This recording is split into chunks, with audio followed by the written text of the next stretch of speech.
Hello, everybody, and welcome to another edition of Interactive Wrestling Radio right here on WrestlingEpicenter.com and YouTube. And we're good to talk to you guys today about the top 5 X Division champions of all time.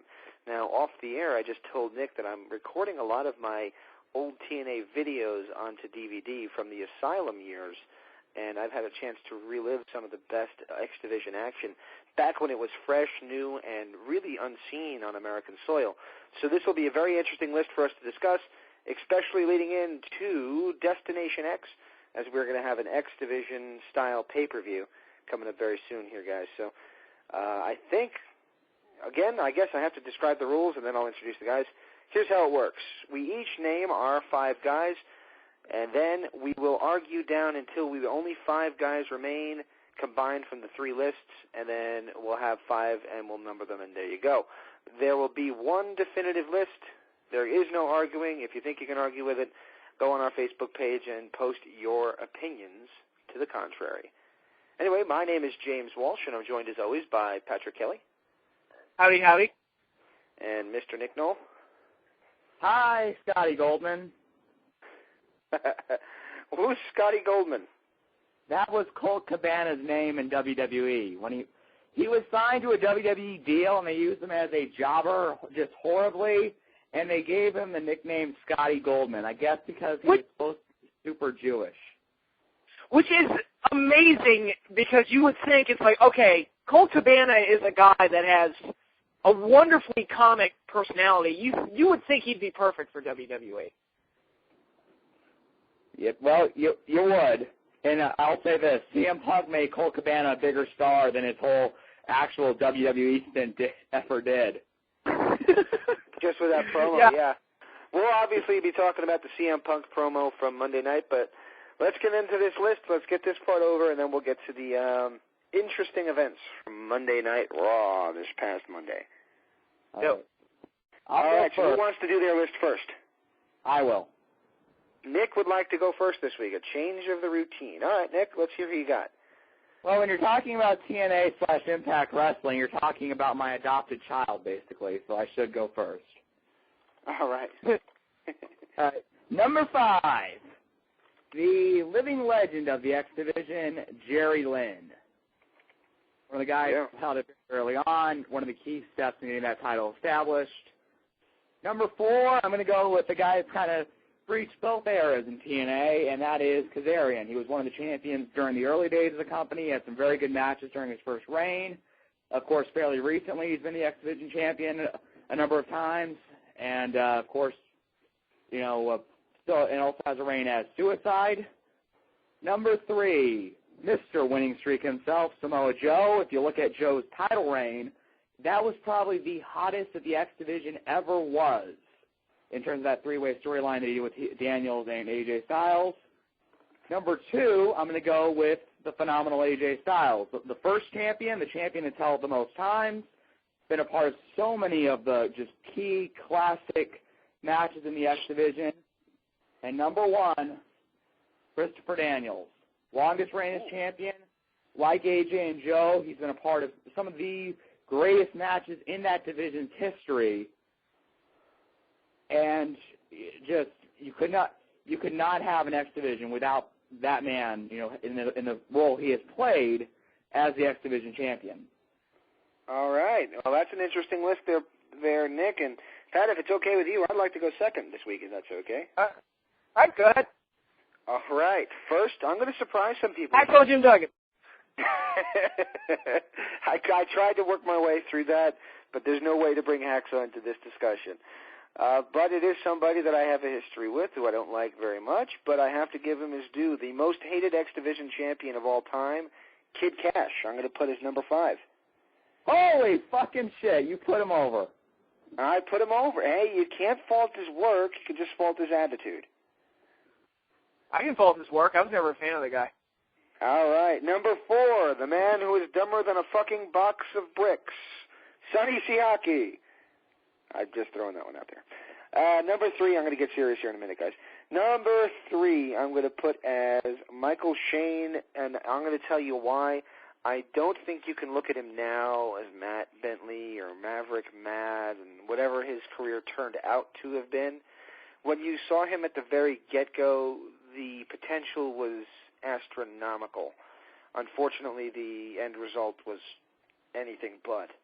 I think my last two will not surprise anyone.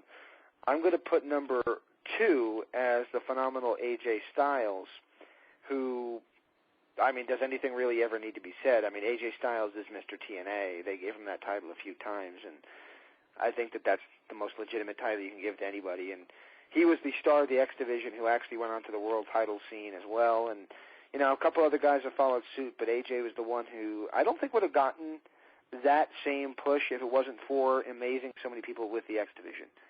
And number 1 I'm going to put down as the father of the X Division, a guy who's always done this style back to the days of Global, Jerry Lynn. I have to put him over as my number 1 pick.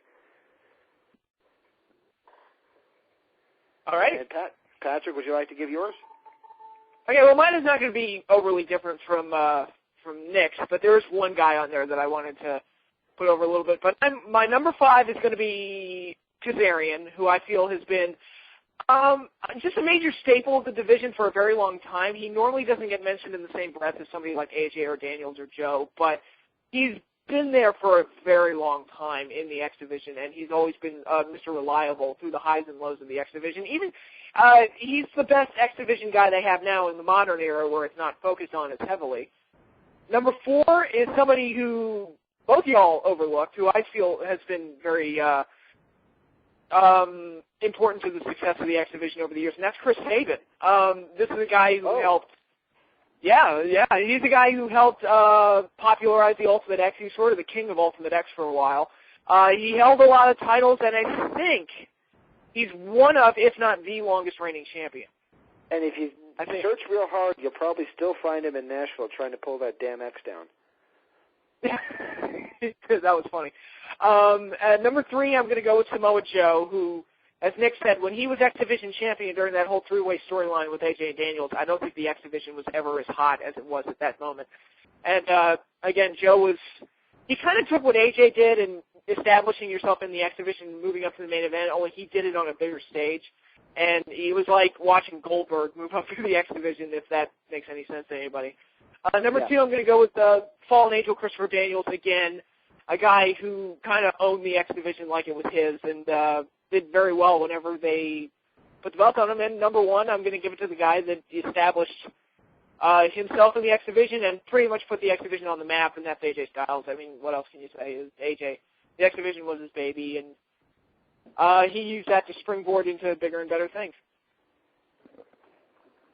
Wow, so we have a lot of similar guys here, guys. So I think we need to, obviously AJ needs to go on the list because he was on all 3 lists. Right. I think Samoa Joe was on 2 of 3. I think he needs to be on the list. Right. I'm actually going to drop one of the guys from my list because I cannot believe I left him. I actually agree with Patrick.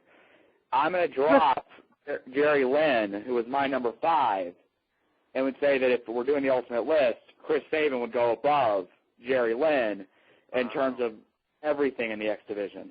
So you'd have 2 Jerry Lynn votes on that. See, I think Lynn needs to be on the list because I think he brought the psychology that was necessary in the early stages of the X Division, so it wouldn't be viewed as the independent championship. Yeah, the independent, 80-pound wrestlers in baggy T-shirt championship belt, which his name also brought some credibility to it as well. It did. Yeah, I'm gonna argue to get Lynn on this list here. I think we can all agree he deserves to be on there. I don't know what number. Oh yeah. All right, let's keep Lynn. And do we want Sabin in there? Because we're going to be in a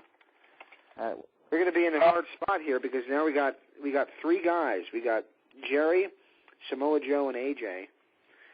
And then we have 2 spots left. We got guys that mutually were on lists, such as Daniels, such as Kaz, such as Sabin. Yeah, well, that's 5 right there. That's 6. That's 6. Yeah, we got Jerry. I'm putting my foot down on Jerry. Oh, wait, so we got, wait a minute, it's AJ, Joe, Lynn, Danielson, Sabin. Who am I missing? Kaz. Well, Kazarian? Kaz is on both your and I's list, Patrick. Okay. Yeah. So that gives us 6. Ooh.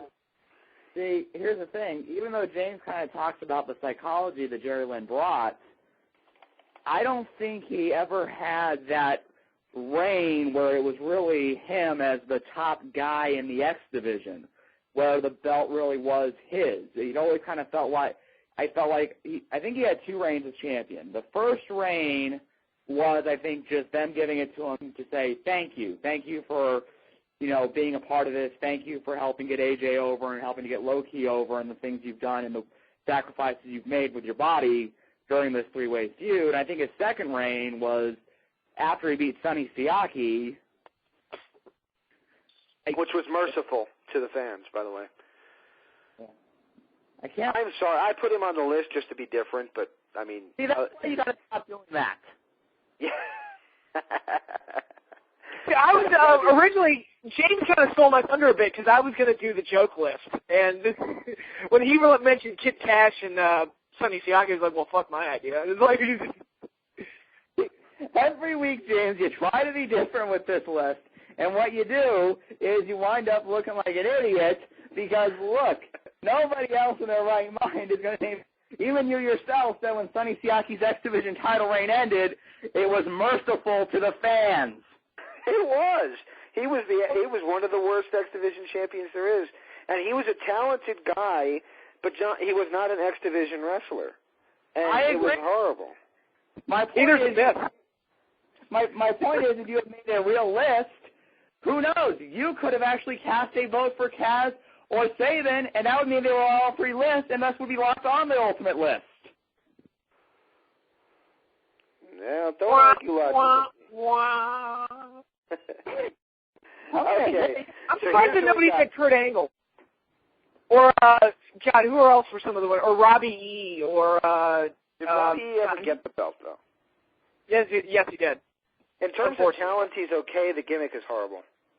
Yeah, I hate the gimmick, too. But who's the one? Johnny Devine was X Division champion. Hard to believe, but yeah. Well, I think that was sort of, because they were doing the whole feud with Team 3D, and they didn't want to put the belt on Bubba or Devon. Whatever happened to him? He got fired. What did he do? Yeah, he almost killed Jimmy Rave at Bound for Glory. I remember that Steel Asylum match. He almost killed Jimmy Rave, and it was like the way he was working in that match, you could tell it like he just didn't give a fuck. And sure enough, he was gone like a week later. Oh, wow. Yeah. All right, so here we go. Let's see who we got. We got Sabin, we got Kaz, we got Joe, we got AJ. Who else needs to be on this list? Well, we're down to Daniels and all right. Who else? I'll forgo Lynn, but I think he should be on there. I'll put a formal protest, but I'll accept him not being on the list. Number 6. Yeah, he'll be the honorable mention. Yeah. Well, you have to put, if we talk about the time where the X Division title meant the absolute most to the company, was the hottest, had the best storyline, had the best matches, and actually main evented a pay-per-view, you have to give that era to Joe, Daniels, and AJ, and they were all such a key part of that. And then when you put in the other stuff Daniels has done with the belt, along with AJ and Joe, when they weren't feuding with each other, they kind of have to be on that list. Am I the only person on planet Earth who just never bought into Joe at all? Yes, you are. I just never bought into it. I'm sorry. Everybody's like, oh, he's so good, he's so good. You know what I see when I see him? I see a somewhat less fat Yokozuna that doesn't have near the talent. Ouch. Oh, fucking ouch. Come on. The things that guy can do, the athleticism he has, his skill with submission. Athletically, I don't doubt it. It's charisma. I just don't give a poop about anything he does. Well, here's the thing. There's different forms of charisma. Not everyone's going to be, the over-the-top, speaks silly guy. Joe's whole thing is that he's the guy that you walk into a bar and you see him at the end of the bar, you're like, holy fucking shit, I'm going to stay away from that guy because he looks like he's about to break that bottle to eat it. Yeah, but when was the last time that actually worked? What? When was the last time that was really over, is what I mean. I mean, right now, can you honestly say he's over? Can you say he's been over in the past 2 years? Because I can't. Yeah. I don't know, because they fuck with his character so much. I mean, but that's the fault of booking. Is that really, though? I mean, when he comes out, the fans they dressed Dusty Rhodes up in polka dots and he got it over. No, he didn't. Is it really entirely on booking? I think a lot of it does have to do with booking, and let's not try to put over Dusty Rhodes and polka dots. You can't doubt it was popular. Well, yes. How far did it get him, though? Back to WCW. Exactly. Yeah. Everybody loves the clown, James, so please don't start saying that because Dusty Rhodes got a big cheer when he came out dancing like a goof. Yeah, he was never going to be a main eventer with that gimmick, and even though for years in the 80s he had been. You can argue if there's somebody in his body shape anyway would have made it to the top in WWF, which is kind of the same thing we're battling on right now with Joe. I just didn't buy it. I don't think everybody needs to be a big muscle head. I don't think that, but God, something about him just never really clicked with me. You know, I think Eric had a great line on this show, and he said, you know, what am I supposed to be impressed with? His size of his gut hanging over his biker shorts? I'm sorry, it just doesn't amaze me. He's had weight issues. Here's the thing, James. You cannot just say to this guy, oh, my God, he's fat. Yes, there have been times where he's been close, when he's been overweight, but here's the thing. People with that body type, the Samoan body type, they're big, they're broad. I'm the same fucking way. I am actually losing a lot of weight, but I still look pretty big, not because I'm fat, but because I'm just a broad guy. As am I, to some degree. Yes. Well, here's the thing. That's the same issue with Joe. The only Samoan I can name that ever got really ripped and jacked is The Rock, and that's because he's part black and because he had a male version of the breast enhancement surgery. Which, congratulations to The Rock, by the way. He's going to be in the new G.I. Joe movie. He's going to play Roadblock, and it's going to be awesome. Yeah. And kudos to the channel The Hub. Anybody who hasn't seen this, they're bringing back good old-fashioned American cartoons that the kids are getting into. You know, maybe it's just me, but enough of the Pokemon, enough of the Yu-Gi-Oh!, enough of telling kids that you can solve the world's problems by buying their trading cards. Sorry, guys, I don't buy it. I never liked it. And bringing back G.I. Joe and stuff like that I'm happy with. By the way, I have to throw this out there. I've never seen the show, but I've been told that the new My Little Pony, which airs on that channel, is, quote, fucking amazing. Like, even guys have called me up and told me, dude, you need to see this show. It's amazing. That just frightens me, dude, that people that you know that are males are calling you on the phone to tell you how great the My Little Pony show is. No, dude, seriously, it has a huge male fan following. Go to their Wikipedia page, and they call themselves bronies. Dude, well, anyway, let's finish up this list. All right, here's how I have it, and I think it'll probably stick. I have it Sabin 5, Kaz 4, Daniels 3, Samoa Joe 2, AJ 1. I would ask that. Switch Daniels and Joe, and I think we got it. Yeah. You would switch Daniels and Joe? Okay, good. I'm happy to do that. Well, of course, you're always happy to knock Samoa Joe. No, I mean, everybody, including Kevin Nash, was like, oh, when he gets the belt, it's going to be great.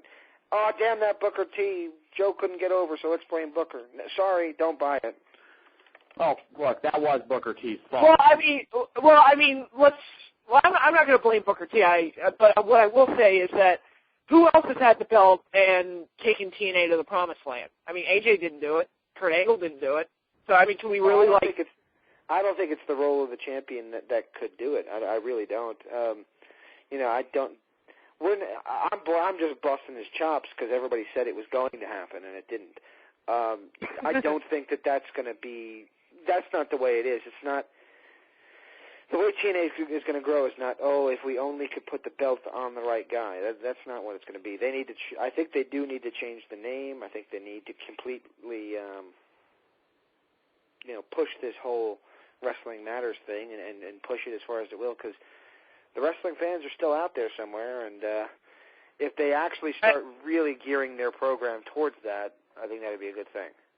Yeah. I'll be honest, the build-up for Destination X, which I assume we're going to talk about a little bit on here, the build-up for DX and the Bound for Glory series, I put it over last week, and I'll say right now, I really dig both ideas, so hopefully they can build something off of that. What? I dig Sting's character. I think it's the best thing I've seen in a year. Oh, this is awesome. The Joker? Yeah. It's great. This is the best. You've lit a fire under Sting. And I don't care if he's 55 or however old he is. You light a fire under one of these guys who know how to get it done charismatically, they're going to get it done. And they put Sting in the ring, and they had him just basically be a goofball and do this whole character. And it's awesome. I mean, people don't seem to remember what Sting promos were like in the early 90s because we're so intent on bashing the Ultimate Warrior. Oh, he used to talk about hijacking planes.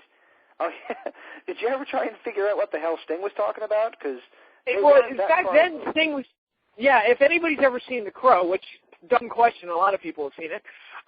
That's exactly what Sting was ripping off back then. And here, I use ripping off, but it's cool what he's doing. And here he's going for those of you who saw The Dark Knight, in case you haven't, he's basically channeling the Heath Ledger Joker, and I think it works. Right, well, Patrick, you said this a couple years ago. I think it might have actually been before I was on the show. You said that why Sting had a great makeover in the late 90s when he went from being Surfer Sting to Crow Sting, he more or less has stayed the same since then. And he was one of those guys that did need another makeover. He needed to freshen up again. This has been a nice new twist in the Sting character. Instead of trying to be the Crow and going dark and just looking down angrily, pointing his bat from the rafters, he's gone in a completely different direction. And it is awesome. The stuff he does and, the interactions he's having with guys like Bischoff and Hogan. What he's managed to do is combine the creepiness of the Crow character with the energy of the Surfer character. That's what he's managed to do with this, and that's what works.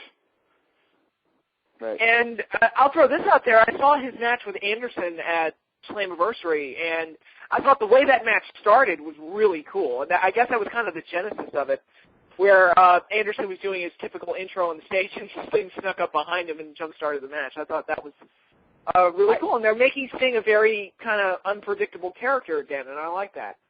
Yeah. Well, and you know what? Sting, he has, back in 2006, everybody's saying, he hasn't lost a step and all that. I think he has now. A few years ago, I was saying, back in 2007, I was saying, he's not good for his age. He's good. Well, now I think he's at a point where he's just good for his age. Right. Yeah, I don't think he's the worker that he used to be. I think he can pull stuff off still, and I think that by no means am I saying it's time to hang it up, but I do think that you can now see the age, whereas for a while there he was kind of cheating Father Time. I do think maybe with what I'm trying to get at is maybe with a rejuvenated character and an interest that he'll have in the character, maybe it'll also improve the step in the ring as well. I don't know, but we'll have to see on that. I think he's kind of become the designated hitter, where when a guy becomes a DH in baseball, it's because he doesn't have that same explosive step to play the field anymore. He can't risk his body by throwing himself into a wall to make that big that big highlight reel catch, but he can still swing the bat. Exactly. So Sting doesn't have that same, oh, wow. I mean, people can talk about all they want, but this guy is one of the best wrestlers of all time. Oh, yeah, and that's one thing that bothers me is when people say, oh, he doesn't have the psychology and stuff. Because I'm like, well, really? Because when have you seen a really bad match that he's had? Because I haven't. Right. So go ahead. There's been that odd one here or there, but I don't always think that's entirely Sting's fault. Something goes wrong or... Well, his match with Hardy was a disaster, but I don't think that was... we can really say that was... a 10-minute match, though? I mean, a 10-second match? I mean, does that really count? Yeah, well... it counts. He's the one who made sense of it, so... Yeah. Kind of like, we're going home. Boom. You know? The best possible match you could have with a guy that was stoned out of his gourd as anyone could possibly have. Well, I agree. I mean, I've said it before. I think Sting handled that better than most others would have. I think most other guys would have tried to work with him. Yeah. And most other guys would wind up in a hospital with a broken neck. Yeah. You're right. I agree with that. I like that comment. I like that a lot. All right. Well, we got our list. Now we've got to go talk about the big thing, the big event that happened, that all of wrestling is talking about. And, of course, ladies and gentlemen, that is the debut taping of All Wheels Wrestling. What the hell is this? I haven't read anything about it, but I keep seeing, like, headlines for it. What the hell is it?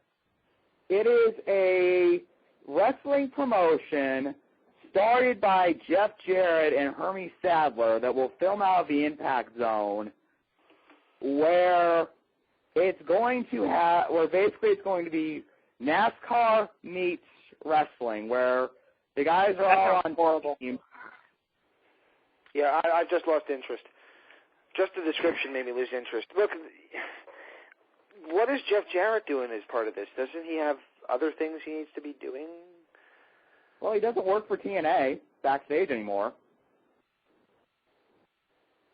Yeah, people do you not forget what happened a couple years ago when the whole news came out that he was with Karen? Yeah, I remember. Yeah. And the story that when it got out in public that Angle broke the TNA title because he got so pissed off about it. I don't doubt that either. Yeah. No, I remember all this. We discussed it, and we were, on Jeff's side. Yeah, well, here's the thing. He doesn't. I don't think he really has a backstage role in TNA anymore. I don't know what exactly his involvement will be. I don't think this will be the greatest thing ever, but I think if nothing else, it's a chance for guys to get a paycheck for a couple weeks. Well, it sounded like, because they're getting guys like Jay Lethal and Sanjay Dutt and guys like that, it sounded like, to me, like, I don't know, kind of like a farm system for TNA where they want to use some established names to kind of set it in stone.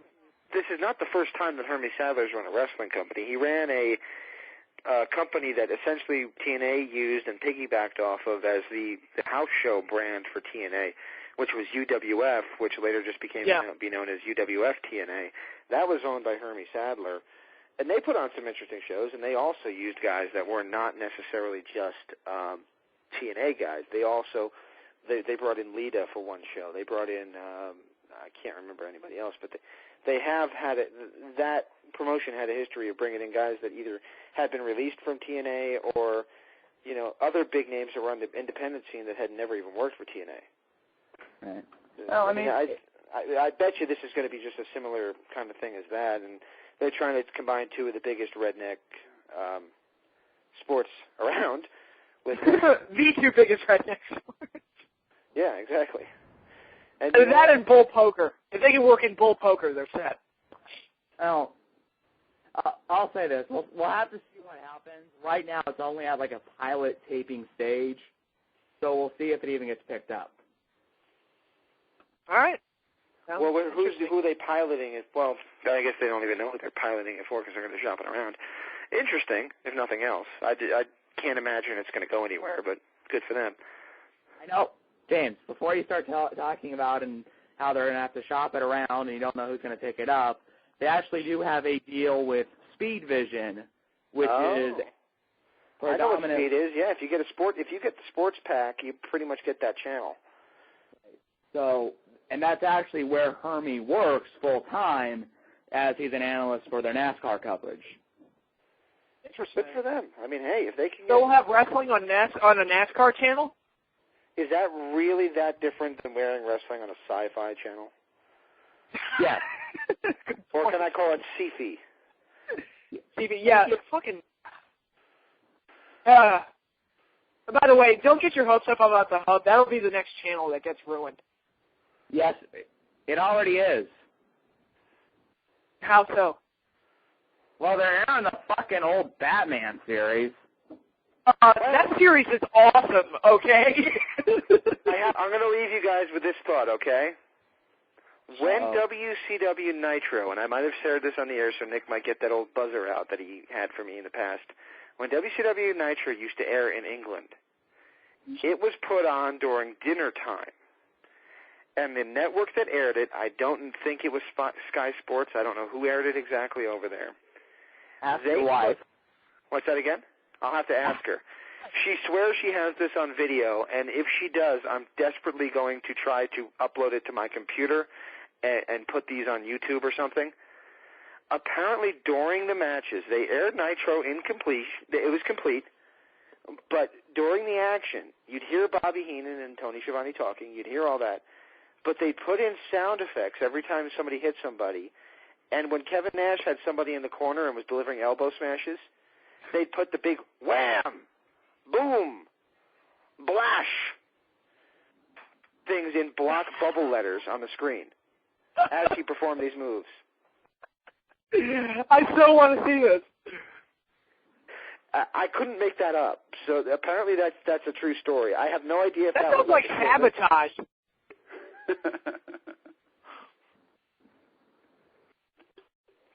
But yeah, now you know why WCW was not that popular over there. That's amazing. Wow. But yeah, we got to get into the big topic, the big thing that happened on Raw this week, which was obviously CM Punk's promo. But the whole wrestling world is buzzing about it right now, so I'll throw in my 2 cents. What I want to say, let me preface this by saying that, number one, that was probably one of, if not the best promo I've seen from the WWE in about a decade. That was a fantastic promo, and it wasn't just because he was name-dropping, which is, that doesn't make a great promo, Paul Heyman. I'm looking at you. But the passion and the energy and the opinion that he was expressing was totally believable, and Punk owned that show for the 10 minutes that he was on screen delivering that promo. And that's the kind of passion and energy and believability. And by the way, anybody who thought it was a shoot, you're an idiot. I'm sorry. There's no way he would have gotten that much out if. The second he said anything off color about Vince would have either cut his mic or cut to commercial. I mean, there's no doubt about that. Yeah, exactly. Come on. And the taping's tomorrow night on Raw. It doesn't even give anything away, but the show's going to be about reacting to him, basically. So, but yeah, it was a storyline. It was a work. So, but the fact that he was able to trick people, I guess, is a testament to Punk's abilities. And I think, we were all getting ready for Punk to leave, but I think at this point, can they really afford to lose him? In 10 minutes, he went right back up there to being the hottest guy in wrestling. Well, that's just it. They can't afford to lose him. This is a guy that has an incredible ability, like you said, Patrick, in 10 minutes where he was allowed to be CM Punk, he became the hottest act in wrestling again, despite the fact he had been booked as Daffy Duck for the last year and a half. Mm-hmm. I mean, I do think he's actually leaving because I'll be honest, I've looked at in the last couple of months, and you can kind of see it with certain guys where the fire starts going out. And I'm not saying that means they'll never wrestle again, but it means that they're burned out, they're sick of the road, they're sick of all the other crap that goes with pro wrestling. And I was seeing it in Punk. It did look like he kind of found that fire again this past Monday. I'll agree with you. That was easily the best promo I've seen on WWE TV in so goddamn long. And it looked even better on this show because I don't know if you saw the show as a whole, but it was one of the most boring and stupid shows that I guess they've produced worse shows, but everything on it was just so hokey and so dry and so boring. And Punk comes on and ends it with a real bang. Right, well, the last 3 weeks, I think, have been just three. People know I'm not a fan of WWE. There are weeks where they're better than others, and there are weeks where they're a lot worse than they normally are. The last 3 weeks, from the power of the people, and which was a disaster.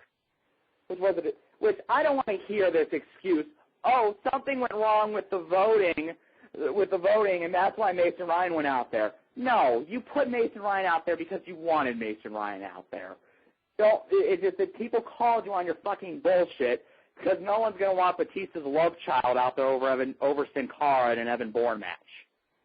And I'll say this: do you really expect me to believe that the voting was going up until the match started? You didn't plan the match out beforehand? Bullshit. Especially when you have a title change. I know it was the Divas title, which means nothing, but still, I mean, you're honestly going to tell me that and just all this other stuff that was going on, I mean, and then this whole hokey spin the wheel, I know they call it Raw Roulette, but that's what it is. The whole hokey, we're going to spin the wheel and make the deal, and, oh, God. Like, obviously these matches are not random people because the guys got to know what the hell they're going to be doing beforehand, so... And another major disappointment. Okay, you have Shawn Michaels on your show. You have Diamond Dallas Page on your show, which that was a nice surprise, but what do you have for them? DDP comes out and shills a DVD, and Shawn Michaels comes out and super kicks a couple jabronis, and that's it. And that's all you have for them. It's like, are you fucking kidding me? Yeah, that's dead on. And then the thing that made Punk's promo so great was, and I'll be honest, he echoed some of the thoughts I have about WWE week to week. I think Punk is essentially a babyface at this point. I mean, because can you honestly say, for the most part, the general consensus of what he was saying? I mean, does anybody here honestly disagree with him? Well, we'll see. I mean, I haven't gone out and trolled the other wrestling websites too much, but to see what the reaction is. I mean, I'm sure there would be some people that that would argue, that will try to make an argument somehow that, oh, no, Punk was just saying that, to appease the internet fans. Look, that got a huge fucking pop when he said it, and I'll give him credit. He was smart enough then not to try to still stay a heel when he went, and all you people that are cheering me, guess what? I hate you as much as the rest, as the guys in the back, because you're the ones that are shoving shit in my face at 5 a.m. in the morning. Also, I mean, these are the people paying money for the bullshit that we see every week. But, yeah, it was very interesting to see Punk mention so many things. He basically called Cena the corporate champion, which is what we've been saying for years. He pointed out that Vince McMahon is insane and that his creative direction is bullcrap. Again, something that we've been saying for years. And mentioned that in the hands of Triple H and Stephanie, it's probably not going to get much better. Who knows? Which, oh, God. Yeah, unfortunately, I'm going to say this. I feel like they've already kind of started to blow it because after Raw, they announced that he was indefinitely suspended, but then the very next day, they issued a statement on their website saying, CM Punk reaches deal to work house shows during the weekend. Well, see, again, not a work, but, or, I mean, not a shoot, so, but, I liked how they handled this. Again, WWE, where they normally fuck this shit up is when Punk's done talking, you would hear his theme song, or it would cut to the WWE logo. But no, cut his mic off, complete silence, and then they just cut out, and that was the end of the show. And that was a far more effective way to end the show because it made it feel like it was real. So not only was Punk's performance fantastic, but the WWE actually handled it well to close the show. So everything just worked to create this perfect moment, and I wish we could see that same kind of approach. Maybe not the same level. You can't get that every week, but that should be the template on how you present your show. Right. And how you present your promos. But also, some guys cannot reach that same ability. Part of the reason Punk got away with it was he can be that intense and swing for the fences like that, and he's capable of doing it. Some guys try to do it, and they come off as schmucks. Yeah. Davey Richards, I'm looking at you, but anyway. What did Davey Richards do? By the way, Ring of Honor had a pay-per-view this weekend. I completely forgot about it. But not that I'm knocking them. I just forgot there was a show. Yeah, well, Patrick, I have good news for you. If you wanted like 93 30-minute matches in a row that will tire a crowd out completely for a major title change, this is the pay-per-view for you. Well, I heard, again, it's the Ring of Honor fans saying it, but the main event supposedly is fantastic. Well, yeah, like you said, it's a Ring of Honor fan. From what I understand, it was basically two guys kicking each other repeatedly as hard as they possibly can, and each of them doing that stupid, I didn't feel a thing. Well, again, I haven't seen the match, so I'll probably check it out at some point this week. Which, by the way, Ring of Honor, stop giving Jim Cornette live mics. He's an embarrassment to your company. He drives off more people than he will attract. When he opens the show by saying, anyone that don't think Ring of Honor is going to be the greatest thing that ever happened can kiss my big fat white ass. Did he really say that? That's how he opens the pay-per-view, which, congratulations, Jim. The first thing you admitted was there are people out there that don't think you have the ability to take this company to the next level. So they're saying, we've got an excellent night of wrestling ahead for you, and this is going, if you want wrestling, ladies and gentlemen, you've come to the right place. Now, if you don't think Ring of Honor is going to be the biggest thing ever, you can kiss my big fat white and touch your ass. I'm sorry, I love Jim Cornette. I can picture him saying that. And then he's lying. He's lying at their press conferences when he declares that they're on in every market. What did he say at the press conference? He said Ring of Honor will be on in every market. No, they're not. They're not in New York. They're not in New Jersey. They're not in Nebraska. They're not in California. So I know that. Which, if you're not in New York and California, that's pretty bad. Yeah. Which, by the way, the Northeast is kind of the epicenter of, that style of fan that loves Ring of Honor. How the hell can they not be on in New York City? That's amazing. Yeah, I mean, it's like, if you're Sinclair Broadcasting, I know that you've got to, even if you don't own a network in New York, you've got to sell the show to something in New York City because that's where their fan base is. Yet they're on 3 different channels in Iowa. That's weird. That's really weird. They're on in Baltimore, Maryland, but I'm not going to be able to get them, which is kind of a shame. But I guess they're saying, quote, oh, well, we're going to stream our show online. Don't worry. If it's not on your network, we're going to stream it online. Okay, but guess what? The casual wrestling fan, the ones you really need, Ring of Honor really needs to start bringing in if they're ever going to make the jump from where they're at, aren't the type of fans that are going to sit down in front of the computer and watch Ring of Honor wrestling on Sinclair Broadcasting on their computer. They're going to ask, oh, what time is it on? Well, sorry, we're not broadcasting in California. Oh, too bad. I guess I'll watch something else. No, I think the streaming is more of an appeasement to the hardcore fans that where the show's not going to be available in their market. So that's probably who it's for. But we'll see where they go from here. Yeah, well, we'll have to see. Well, we will have to see. And I would like to have Jim Cornette back on, just because I do think it would be interesting if James actually let me talk during that. I could see him muting me somehow. Yeah, dropping you off the line. Getting back to Punk, again, I'll say this, in one 10-minute segment, Punk made the whole scope of the WWE storylines better, and again, I hope that him, because I'm not sure because they started mentioning it on TV, him leaving is part of the storyline, is part of the work, because I can't imagine them being willing to lose him at this point. Well, but here's the thing. We've kind of seen it before with guys like Jericho where, going out, they get kind of one last big push. Right. And I know Jericho did not get as hot as Punk just got.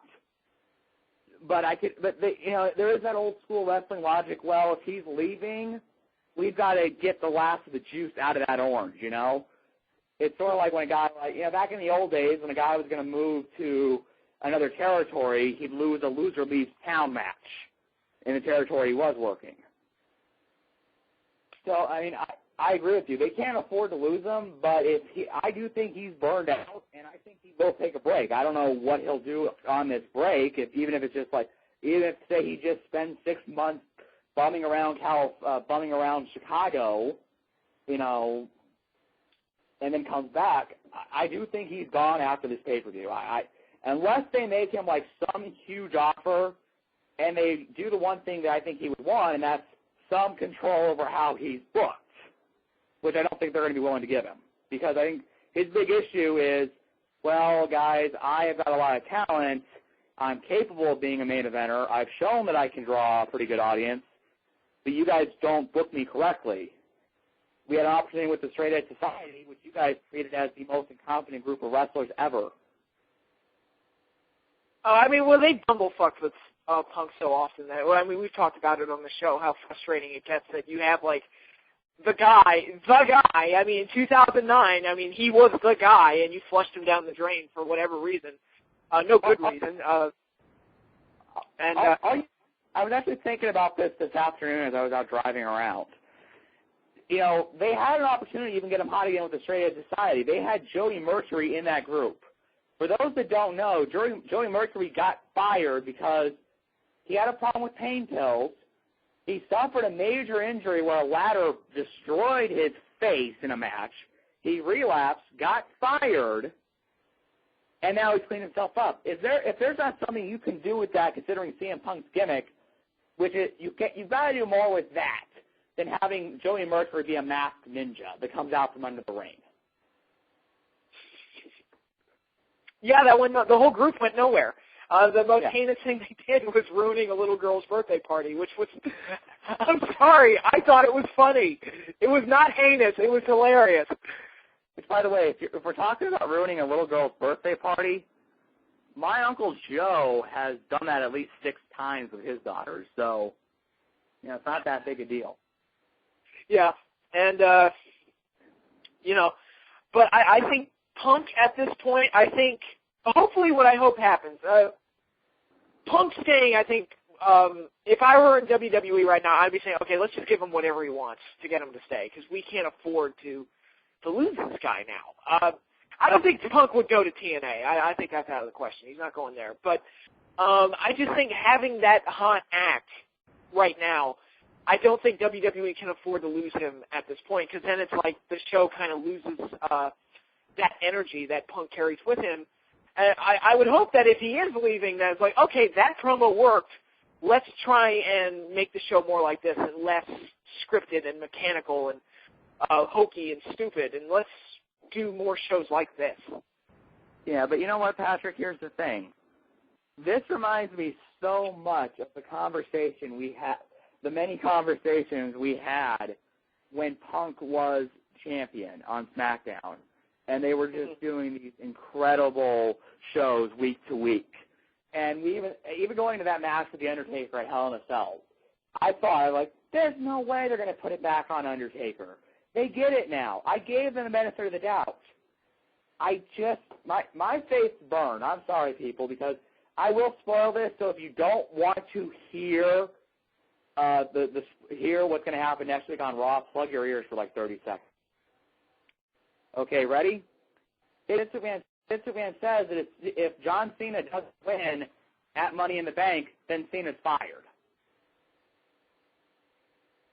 I mean, I just don't have the faith in them to keep this going. And they're not. I mean, even with this, even if Punk was staying, there's no way in hell that he's winning the title. I mean, I'm sorry. That's anybody who thought that Punk was going to win the title. I have no reason to believe that that's going to happen, and I haven't ever since the match was signed. I thought, even before the promo, I thought it's all right, he'll go into Chicago, Cena will get booed out of the building big time. It'll be it might be worse than One Night Stand, 2006, but we'll see. Or at least worse than WrestleMania 22. Or, Cena gets mixed reactions every night anyway, so it doesn't even matter. But, I just knew it's he's not going to win the title. It's just not going to happen. Yeah, if it does, great, but... What's weird is I actually have read people on our Facebook that think he will win the title, and they ROH with it. They'll do what with it? They actually have said this. They said they think Punk should go to ROH for the WWE title. It's not going to happen. I'm sorry. Vince won't allow that.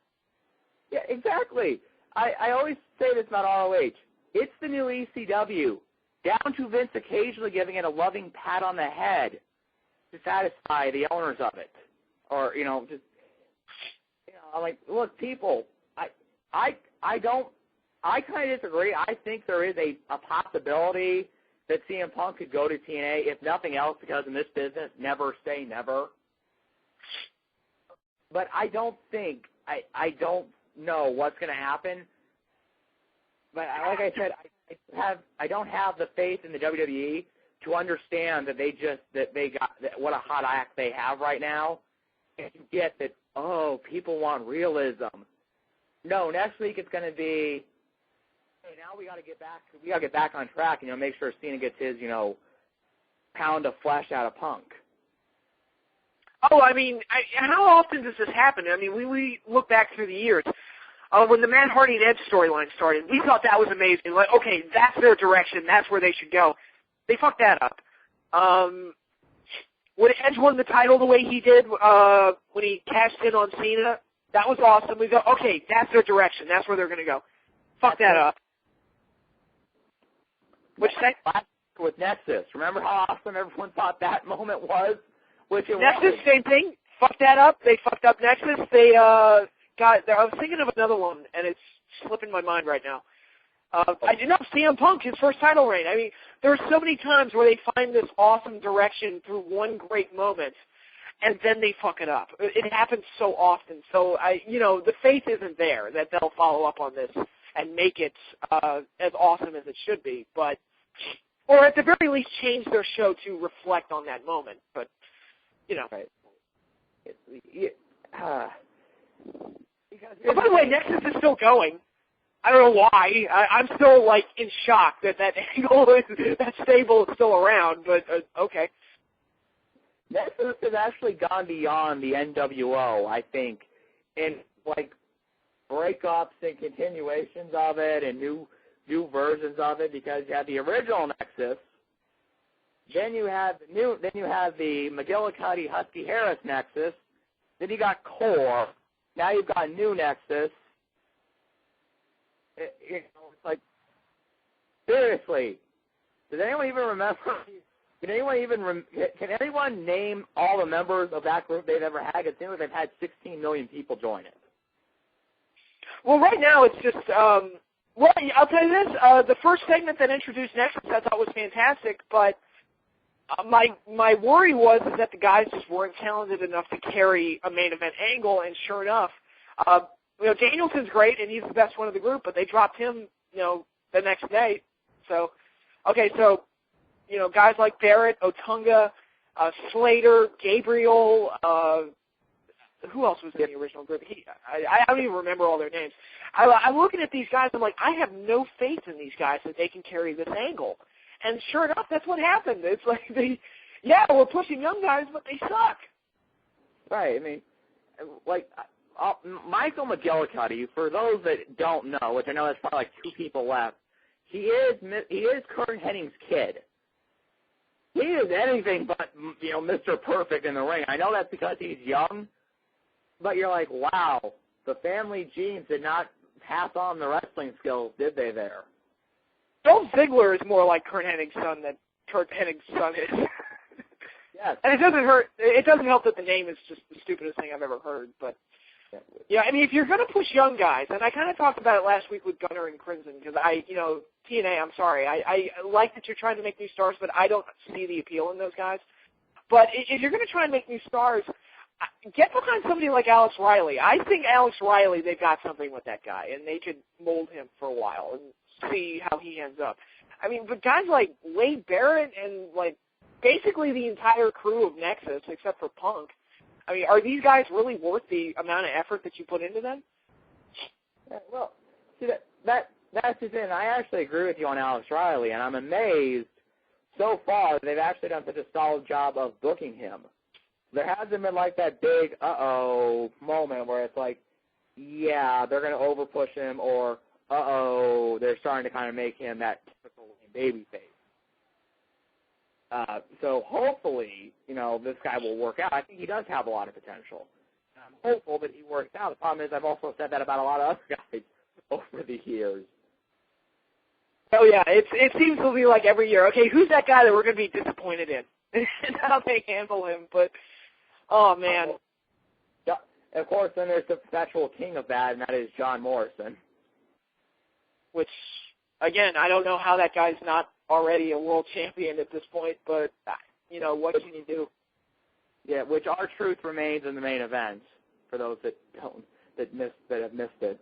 R-Truth. I was talking about this with a friend of mine who lives in my area, and by the way, Capital Punishment took place literally like 20, 25 minutes from my house, and I said, no fucking way, I'm going to see that show. I'm not going to waste my money, especially with that main event of John Cena and R-Truth.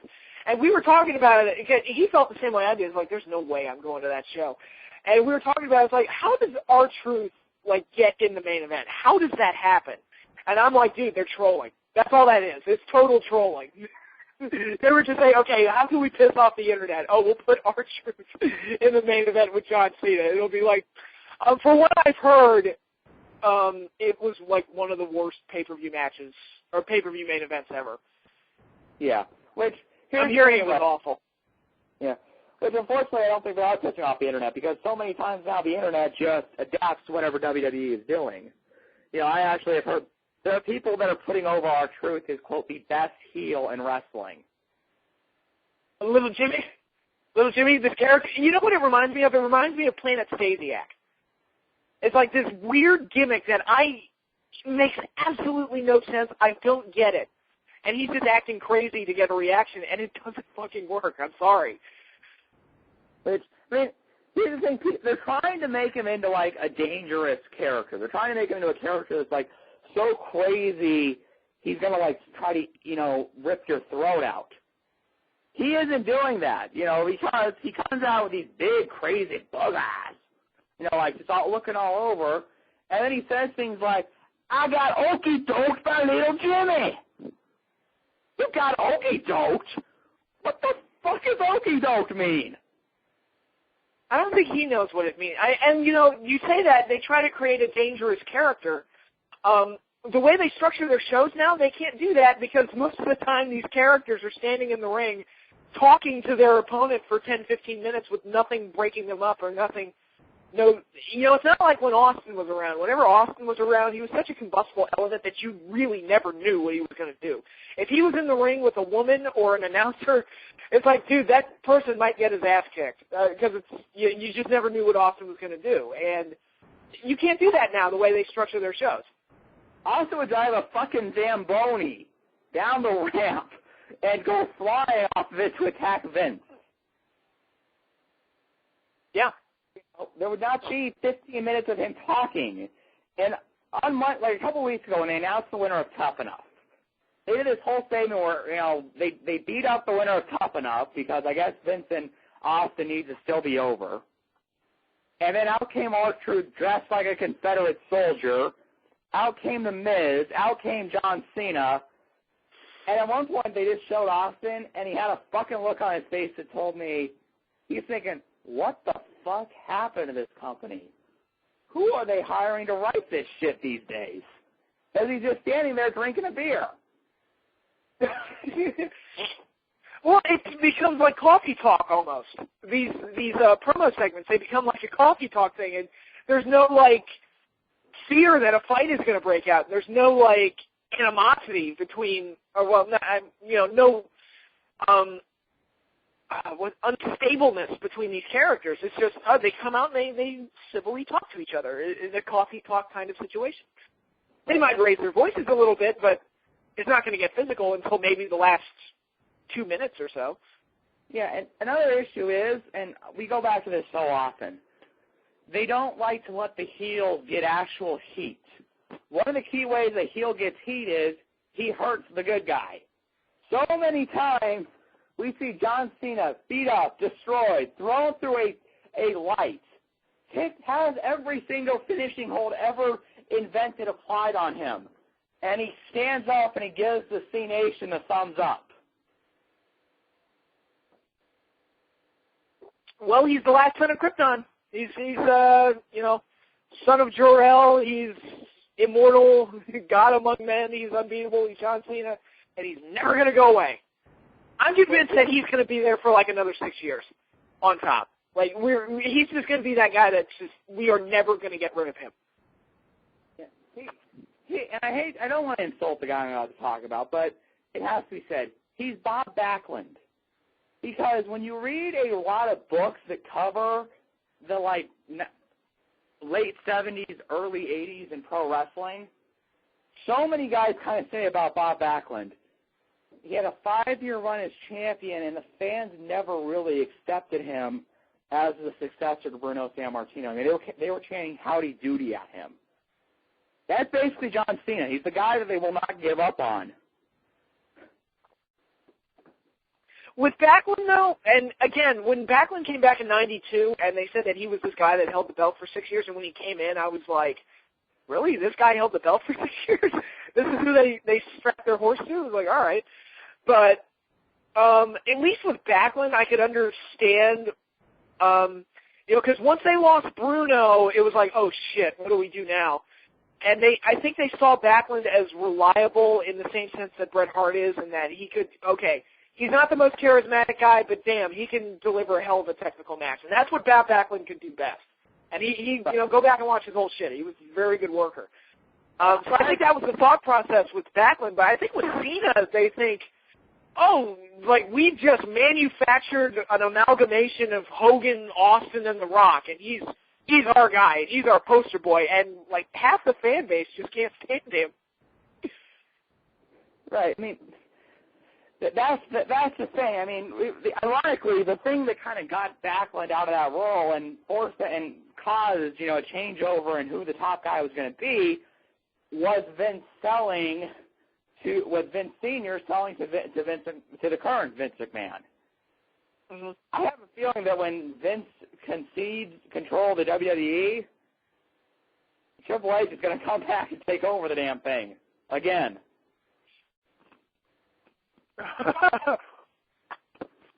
Well, here's the thing I'll say about Triple H taking over, and Punk alluded to it in his promo, but here's the thing. I think I'm willing to give Triple H a chance as like the guy running the company. I will say that as long as he's not booking himself, I think Triple H might have a better grasp on this shit than Vince McMahon obviously does, because Vince has just lost his mind. But I mean, we'll see, because it's going to happen someday. It's going to be Triple H and Stephanie that take over, so we'll see what happens. Yeah, we'll see. Unfortunately, it's just like, the problem is, I mean, the WWE as a whole needs a makeover. There's so much stuff that's got to change. There's not okay, if we get rid of it. As much as I harp on how much I dislike John Cena, John Cena not being champion anymore is not the fix-it. There's so many other problems there, and I feel like they've got to address all those problems to get back to being what they are, which is the company with the longest history of being successful at this stage in professional wrestling. I mean, here's the thing, people. Part of the reason that I'm so hard on the WWE is because I grew up a WWE fan. I grew up watching Shawn Michaels and Bret Hart. I grew up watching The Undertaker. I grew up watching Steve Austin. I went back and watched the old footage of guys like Savage and Hogan. I want them to be good again. That's why I'm so goddamn hard on this awful, awful, awful thing they have become. Yeah. And when they have these moments of greatness, like the Punk promo on Raw, you see that's what they can be. That's what they should be. That's what the entire art form should be like on a regular basis. That's what I want to see more of, that kind of compelling television. And unfortunately, we only get that in small doses now, when that should be kind of an every week thing. Yeah, well, That's just it. I mean, you got your fingers crossed and you hope, and maybe I'm wrong, and they will begin rebuilding, and they'll see the light with Punk, and but unfortunately, I just don't have that faith. And Patrick, I got to get going to work, man, so I should probably hang up so I don't break no laws. I'm driving with a cell phone. All righty. Well, take it easy, Nick. Thank you for staying with me. Thank you to James Walsh for setting the whole show up and being with us tonight for the top 5 in our early discussions. And thank you to everybody for listening to us yet again. We will be here sometime in the future. We'll have interviews for you and all that jazz. So for those of us here at Wrestling Epicenter, thank you for listening, and see you later.